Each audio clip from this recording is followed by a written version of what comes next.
Can you hear us? I can. Can you hear me? Oh, Nice, man. nice and loud and clear. Can we hear you? What's going on, man? What's all right, guys? What's happening? Well, we're psyched because this is the first time we tried our little mechanism here with the help of Brian, so we're happy about it. It's working. Love technology. I love your backdrop over there. That's pretty cool. I can't. Trying to figure it out. That is wood, right? That's the. Don't tell me. Charlie knows the inside story on this, so I'll let him tell you that at some point. So it's a little bit of play I've done with some background that I have. So That's Real pretty, nice. That's pretty neat. That's a daily question. It's pretty good, right? How's that book coming along, man? it's coming along, day by day. Plugging away. I got a little intimidated over the weekend when I did a word and page count, which was a little scary because it's no longer a short memoir, unfortunately. Or fortunately, I'm not really sure yet. What kind of book this is for our audience that doesn't know this? So, based on some conversations, and Charlie was the one who actually gave me the nudge to actually move forward with this. So it's a memoir of my basketball playing days back from the middle 70s through the early 80s, and just trying to chronicleize some of that into a story, and kind of going back to some of the stuff that's taken place in southeastern Massachusetts prior to my playing days. So I've had really a good time digging into that history and learning about that and speaking with a bunch of different ex-players and a bunch of different people who have helped, kind of guide me through some of this stuff. So it's been a great experience. It's day to day. It's something new.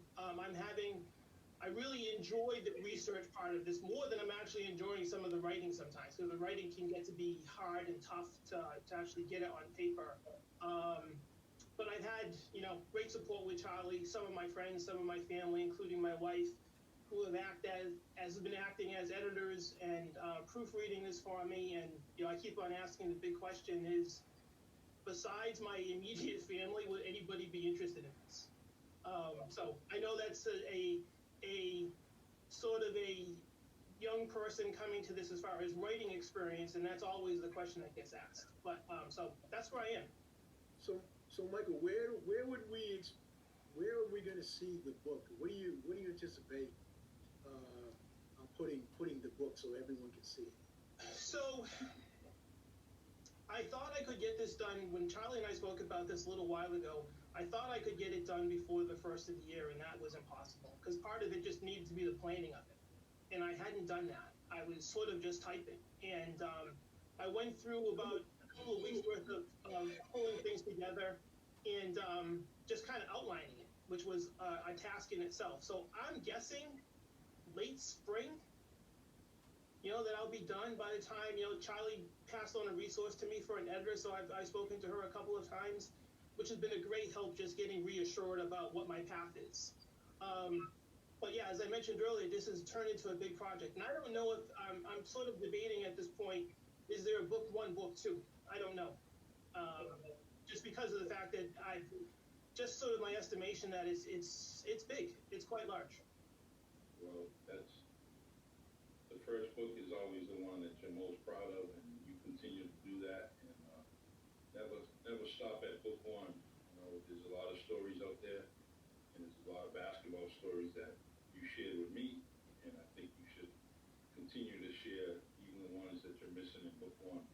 Continue to write those stories. It's real important. And guess what? We'd like to see a book on the shelf that you can pass on for the next generations in your family. So, Yeah, that's sort of where I am with it. It's been pretty interesting walking through this with my family and some of my friends, Charlie and some others that, just very encouraging. Just continue to kind of nudge me along as I go, because as I said, sometimes it's hard to walk through and get some of this down, because some of it's a little challenging, not only sort of remembering, but it's challenging sort of trying to recreate some of this stuff where some of those stories are tough. tough on it from my point of view at 60 years old, looking at a 14, 15-year-old and some of the things that I had to go through as I was playing. And, so that's been the challenging part of trying to face some of that and trying to work through that and get it on paper. And but I'm there. And so I'm moving forward. And so I've dedicated as a sort of a plan going forward, trying to take each of my playing years and trying to get them done in a week. But that's a big challenge for me just because of how deep I've gone on some of this and some of the motivations behind it and some of the stories that are layered into this. So Charlie's seen some of it. I've shared some of it with Charlie and gave him a little glimpse here and there about where I am.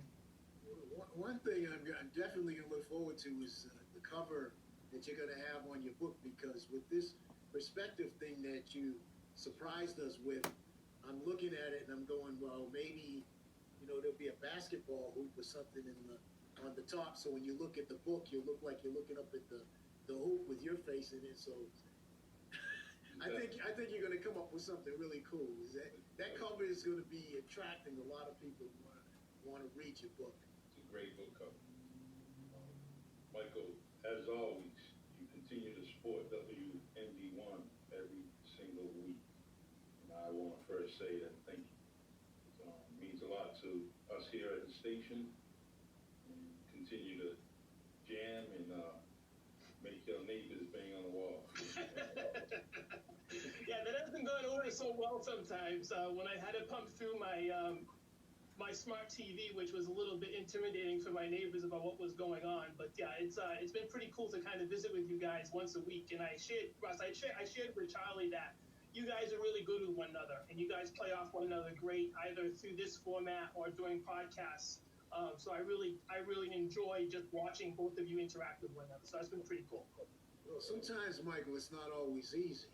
It's not an easy thing. You see, have you seen his phone? Have you ever seen? You think he was? I saw you show it earlier. Yes. He would have been the guy on the basketball court running around with his phone, right? And every minute would be dropping off on the court, and everyone say, "Oh, look at Charlie dropped his phone again." Well, Mike, see, now you know that's coming from I'm playing basketball. That's what I'm thinking about, basketball. That's right. Michael, long story, man. One day I'm gonna make a video and show you the skills. I'm from the boys club. There's no taking that, And anytime Charlie wants to play a game with me at this age, he's a little older than I am, but I'll give him a little bit of leeway. Russell's gonna show him the time it is. Listen, my glory days are gone, and I know that. You hear it? He finally My said, glory days are here at WNBone Radio.